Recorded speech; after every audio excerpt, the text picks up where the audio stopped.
Hello guys, video thang mình nói lên ta tụi chúng cần video tụi chú hani cần sắm breakage sắm bung sắm tiệp chúng ta học rồi ngã chuẩn lúc tất cả những người thấu là lọc bùi này chuẩn không anh like subscribe kênh nó thì sao là chuẩn mình share support là chuẩn hệ video hết abul trang to click in log in nghe chả na chuẩn ăn chuẩn cần sắm bung sắm tiệp hay hết tia hắn rút qua sắm tla sắm bung khăm đi sắm tiệp khác begin mấy chế tan ha cần sắm khác hắn khui ngay cho nên anh tích khu năng nghe cần khui trên tỷ lệ anh sắm khui nghe cần man thì ha anh sắm khui nghe cần man thì ha bồi mỗi mình ta cho nên sắm khui nan hiền hay mình sắm khui bang anh chỉ manตัวนี่หรอbrush กับที่ตาจนtangle brush แต่พอกันเตียrectangle แต่พอมา flip brush แต่พอตันสำคุยปังกันมังไม้เรานี่สำคุยนั้นครับให้มีสำตันโดนกระจวนอีกกันมังเท่าตาเสียให้มีสำเพลงลูกตุกขาตีนั้นครับสำคุยปังกันมังไม้เรานี่จนสำระว่าฮันสำให้คุยเฝ้าวักคนนี่เราว่าเขามีสำคุยปังกันสำทำมี brush เลย flat brush แต่ tangle brush แต่พวกเขาเซรั่มหน่อยพุทธละจุดนั้นขุดเจาะตัวนี้ brush เจาะตัวนี้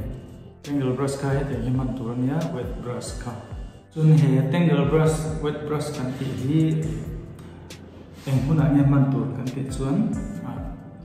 ลูกสุกลายขันมันตัวนี้ดังนั้นอิลูสุตาแชมพูยินจนสกัลอิลูฟุนค่ะฝาตักินสุตานี่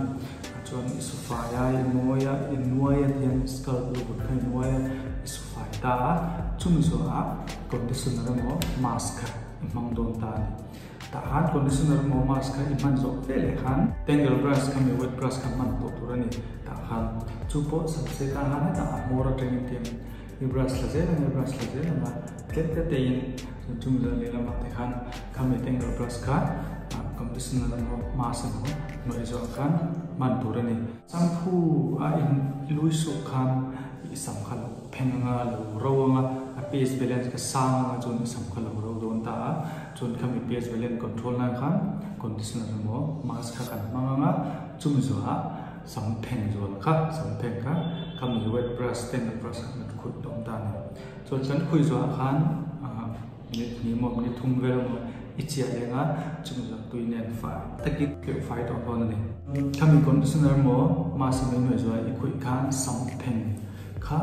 อะไรอ่ะจนสัมเกียบไปนี่แล้วว่าสัมปุ้งไปนี่แล้วว่าคนที่สนอขันตินาเล็กมาอวางขันคุณปกติสัมปกงาจนสัมเกียรตันขันทำดี brush เล็กสัมคุยขับมังเราละกุด finger นี่มันตัวนี้สัมเกียรตันขันโมจ่ายเงินอิจุดทาง brush อายขันสัมเกียรตันนี่กุด finger ใครมังจนสัมเกียรเราตาจน wet brush นี่ tangle brushมังงะจนอิเลียวไฟงาฝัดโตกินอิเลียวไฟงาจุ่มจัวตัวเวลดรายเตียงตัวเวลนี่เตียร์งาตัวเวลพวกคำเตียนมวยว่ากันตัวนี้มีตั้งเตียนส่วนคำมีตุยสัมบูจอลปุยอะไรคุณอาหารเสรันมันลงตา